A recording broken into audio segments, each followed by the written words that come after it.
Dans cette vidéo, nous allons poser une question aux islamophobes, mais avant, j'aimerais revenir rapidement sur la dernière vidéo. Résumé express. Aldostérone a fait un tour de magie, il a placé 5 cartes au hasard dans un livre islamique, et il a montré que sur 4 pages où se trouvaient les cartes, il était question de tuer des gens. Les 4 cartes nous ont donné une page où on parlait de tuer des gens.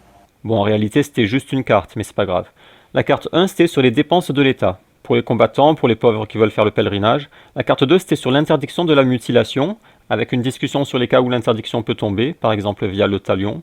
Carte 3 sur la punition de celui qui boit du vin, à savoir des coups de fouet. Carte 4, c'était le hadith qui dit de tuer celui qui cherche à diviser la Ummah lorsqu'elle est unie. Carte 5, c'était sur la justice dans le commerce. Les cartes 2, 3 et 4 contiennent de la violence, mais ce sont les cartes 3 et 4 en particulier qui contiennent des peines violentes. La 3, flagellation, la 4, exécution. Aldostérone a réussi à faire une caricature en prétendant que 4 cartes disent de tuer. Vous voyez le tour de magie, les 4 cartes où on parlait de tuer des gens. Alors qu'il ne s'agit que de la numéro 4. Bref, on avait révélé le truc de son tour de magie. Il a bel et bien placé les cartes au hasard, cependant le livre n'avait pas été tiré au hasard. Et c'est là le truc du tour. Il s'agit d'un livre politique traitant spécifiquement des peines islamiques pour les criminels. Aldostérone faisait semblant de s'étonner de ne pas voir d'amour et des câlins dans le livre. Essayez de voir, c'est une page de paix, d'amour, faites-vous des câlins quand vous vous croisez dans la rue. Or il est absurde de chercher cela dans un livre traitant des peines des criminels. Nous avons de notre côté reproduit son tour de magie sans trucage, en prenant cette fois des livres au hasard, et voici notre tirage. Carte 1, c'était des éloges d'un savant. Carte 2, un rappel sur l'importance de baisser son regard. Carte 3, sur les dispenses pour prier en étant assis, comme la vieillesse. Carte 4, sur les fêtes non musulmanes contenant des éléments de croyance erronés. La carte 5 était une mise en garde contre la fitna. C'est le compagnon Ibn Omar qui disait « Dans la fitna, vous ne considérez pas le meurtre comme quelque chose de grave. »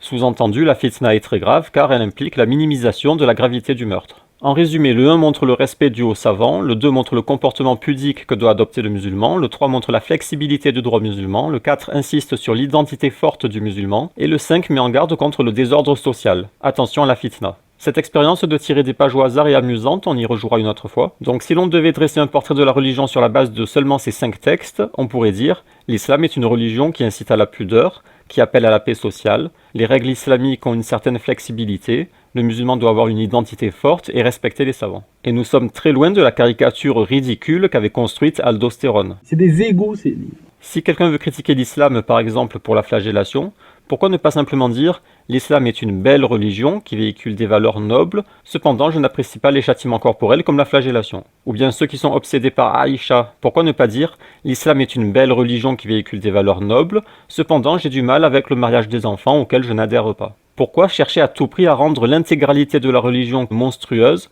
au lieu de reconnaître les principes nobles qu'elle véhicule, qui sont clairs et indiscutables, et puis émettre des réserves sur les points qui vous dérangent. Leur manière de caricaturer la religion de façon aussi grotesque, c'est des égos ces livres, les discrédite en fait complètement. J'aimerais revenir sur les cartes 3 et 4 qui ont été tirées par Aldostérone. D'abord la 4, car il s'est passé un truc incroyable. Le numéro 4 d'Aldo dit de tuer celui qui veut faire la fitna lorsque la Ummah est unie. Et notre numéro 5 parle aussi de la fitna. C'est Ibn Omar qui dit que dans la fitna, les gens minimisent la gravité du meurtre. En fait, à la lumière de notre numéro 5, on comprend mieux le numéro 4 d'Aldostérone. Aldo faisait le choqué sur la peine du semeur de fitna, mais Ibn Omar nous donne une des conséquences de la fitna, la minimisation de la gravité du meurtre. Ibn Omar alerte donc sur la gravité de la fitna. Comme il est dit dans le Coran, la fitna est pire que le meurtre, car elle peut en effet conduire à des meurtres en masse. Au lieu de vous expliquer que la peine du semeur de fitna prévient des guerres civiles et meurtres en masse, Aldo a préféré jouer l'idiot et exciter vos bas instincts contre l'islam. Tout comme il ne vous a pas poussé à réfléchir, pour sa carte numéro 3, aux conséquences de la consommation d'alcool. Conséquences qui sont pourtant dévastatrices et qui représentent un fléau mortel. Une peine sévère de dissuasion est nécessaire face aux ravages provoqués par l'alcool. Et la raison pour laquelle j'ai fait cette vidéo de débrief, c'est parce que j'ai découvert qu'Aldostérone est en fait conscient de tout ceci. Dans une vidéo sur l'alcoolisme, Aldostérone raconte l'histoire de son ami qui est mort à cause de l'alcool. Voici des commentaires que l'on peut retrouver sous sa vidéo. J'ai perdu ma maman en juin 2018. Mon papa était alcoolique, je l'ai relevé à moitié mourant dans une flaque d'urine. C'était il y a presque 5 ans, ça m'a détruit moralement. Lui est décédé il y a 3 ans, ce père que j'aimais. Merci, je crois que son récit m'a sauvé la vie, je sombrais peu à peu dedans. Bonsoir Aldo, j'ai été très touché par ta vidéo, j'ai aussi connu une histoire un peu compliquée avec un ami. Un jour il est mort tombé dans le barrage sans que les gens qui l'accompagnaient ne s'en soient rendus compte. En effet, ils étaient tous alcoolisés ce soir-là. J'ai eu une maman alcoolique qui m'envoyait déjà chercher ses bouteilles à 6 ans. Mon frère et moi avons vécu l'enfer. Elle est décédée à 50 ans d'un cancer généralisé. Mon frère aussi, et pour les mêmes raisons. J'ai essayé de sauver une fille, mère de 2 enfants, complètement addicte à l'alcool. Elle a été retrouvée morte dans son salon. Tu sais Aldo, j'ai vécu ça avec mon ex-mari, j'ai tout essayé de tout faire pour qu'il arrête de boire et en plus il était agressif et des fois violent, ça a duré des années. Je lui disais pense à nos enfants mais j'ai pas pu l'aider, il a fini par mourir d'un cancer du foie. Aldo dit être traumatisé par l'alcoolisme et il dit même qu'il fallait à son ami un déclic comme, je cite, lui tirer une balle près de la tête. Je te tire une balle à côté de la tête, hein. On comprend alors que lorsqu'il critique l'islam par rapport à la punition des alcooliques, il ne fait que jouer un rôle. Tout comme lorsqu'il fait semblant d'être choqué de la punition du semeur de fitna, il ne s'agit que de comédie. Aldo aime le spectacle, il aime raconter des histoires, faire des mises en scène. Il est particulièrement doué pour ça, c'est un conteur, un illusionniste. Le problème, c'est quand des gens prennent un clown au sérieux. Je vous laisse avec quelques extraits de sa vidéo, puis enfin la fameuse question pour un islamophobe. Il s'appelait Christian. Je le trouvais dans la cuisine, devant une bouteille de rosé. Il buvait ce vin-là comme de l'eau minérale pratiquement au réveil le matin. J'aimerais vous dire que ça dégrade la santé de la personne et que ça tue beaucoup plus rapidement que la personne moyenne pense. Il y a eu une dégradation de sa santé extrêmement impressionnante. Il a pratiquement perdu toutes ses dents en l'espace de quelques semaines. Il a commencé à avoir besoin de moi pour acheter son alcool. Je me souviens, il me donnait un billet de 100 francs. Alors avec 100 francs suisses, je lui ai acheté la chose suivante. La bouteille de Plumli, donc l'alcool de une cartouche de Mekarios, c'est des petits cigares. Il me restait encore de la monnaie et là il me demandait de lui jouer à la loterie. Et voilà, et les 100 francs étaient partis. Là, s'il te plaît, j'aimerais que tu passes rapidement, si tu peux m'aider. Là, à un moment donné, j'ai craqué. Ce que j'ai fait, c'est que je déménageais. Je l'ai appelé. J'ai tenu des propos assez durs. Je me suis dit, il lui faut un warning, pratiquement. Je te tire une balle à côté de la tête. Hein. Je te tire une balle à côté de la tête. Hein. C'est ça, c'est de ce niveau-là. Donc, je lui ai raccroché à la figure. Il a besoin d'un flash. Il a besoin d'un... 3 mois plus tard, j'apprends. Il en trouvait par terre dans la salle de bain. Il avait plusieurs os fracturés. Et il était mort. Okay.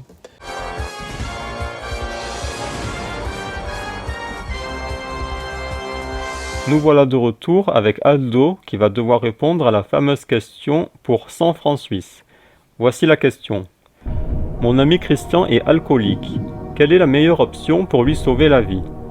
Réponse A, lui acheter du rosé. Réponse B, déménager et l'ignorer. Réponse C, faire une vidéo contre l'islam. Réponse D, implémenter la loi islamique. À l'instinct, je serais tenté de faire une vidéo contre l'islam, n'est-ce pas? Mais la réponse A est tentante aussi. Lui acheter une bouteille de rosé, s'il insiste, ce serait peut-être la solution. Je vous rappelle que si vous avez un doute, vous avez toujours vos 3 jokers. Déménager et l'ignorer, non, ce serait pas très sympa. La réponse D, n'en parlons pas, ce serait une horreur. Je crois que je vais utiliser un joker, Jean-Pierre. Vous souhaitez appeler un ami? En fait, je n'ai pas d'amis, mon ami Christian est mort. Est-ce que je peux appeler un ennemi? Non, ce n'est pas vraiment le principe du jeu. Vous êtes sûr que vous n'avez pas d'amis? Même au fond d'un tiroir ou d'une poubelle? En parlant de poubelle et de déchets, j'ai peut-être quelqu'un. Dites-moi, quel est son nom? Il s'appelle Majid. D'accord, appelons Majid alors. Il est calé sur la question votre ami? Le truc c'est qu'il n'est calé sur rien, mais il pourra au moins en donner l'impression. Allô? Bonjour Majid, vous êtes avec Jean-Pierre Foucault pour jouer à Question pour un islamophobe. Je suis actuellement avec Aldo qui joue pour la question à 100 francs suisses. Je tiens à signaler que je travaille sur un livre qui m'a pris 1000 ans de travail. C'est un livre sur l'invasion musulmane, cette religion misogyne, esclavagiste, criminalisant la liberté de penser. 30 secondes, c'est parti. Allô Majid, c'est moi. Déjà il faudrait vous identifier par autre chose que l'expression c'est moi, qui peut en vérité désigner n'importe qui, du moins toute personne en âge de parler et étant francophone, ou bien une personne ne parlant pas français mais connaissant l'expression c'est moi, ou bien même un animal pouvant simuler la parole humaine, par exemple imaginons un chien qui aboierait en disant c'est moi, ou bien un chat qui, comme Miaous dans Pokémon, aurait appris à parler, en conséquence de quoi lorsque vous dites c'est moi, c'est aussi peu précis que la peine de flagellation dans le Coran.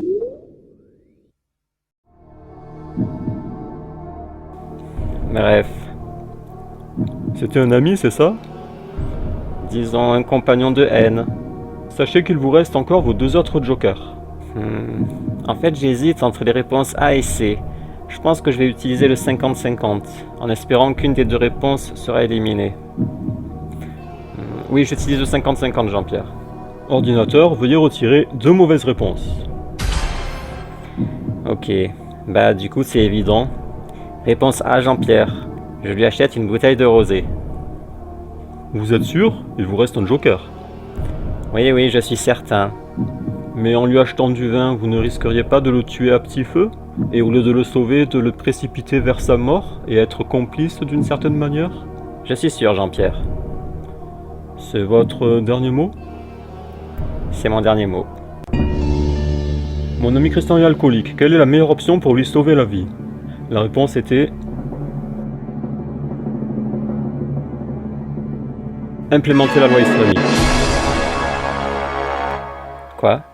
Eh oui, c'était logique, voyons. Avec son système complet d'interdiction tout au long de la chaîne, production, vente, consommation, combiné à un système répressif sévère et dissuasif, et une éducation et sensibilisation dès l'enfance, la loi islamique était la solution optimale pour protéger votre ami Christian. Dit comme ça, c'est logique, mais je sais pas. Je devais être en tunnel vision, comme disent les anglophones, n'est-ce pas? La vision de tunnel. En tout cas, merci d'avoir participé. À bientôt.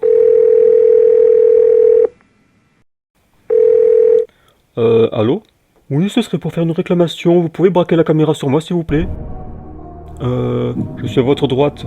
J'aimerais signaler que cette émission, c'est du grand n'importe quoi. Déjà, la question est mal posée. Mon ami Christian. Et pourquoi Christian? Pourquoi pas Gérard ou Henri? Ou Florian? Vous savez, moi j'écris un livre depuis 1000 ans. Je connais très bien la religion musulmane. J'ai été musulman pendant 200 ans. 250 si on compte la période où j'étais dans le ventre de ma mère. Et puis en étudiant, j'ai décidé de quitter cette religion misogyne, esclavagiste, mécréanophage, qui criminalise la liberté de penser. Vous pouvez réciter la première sourate du Coran? Oui, bien sûr. Ashdou lala, Ashdou allala, lala Mahomet, Mahomero lala.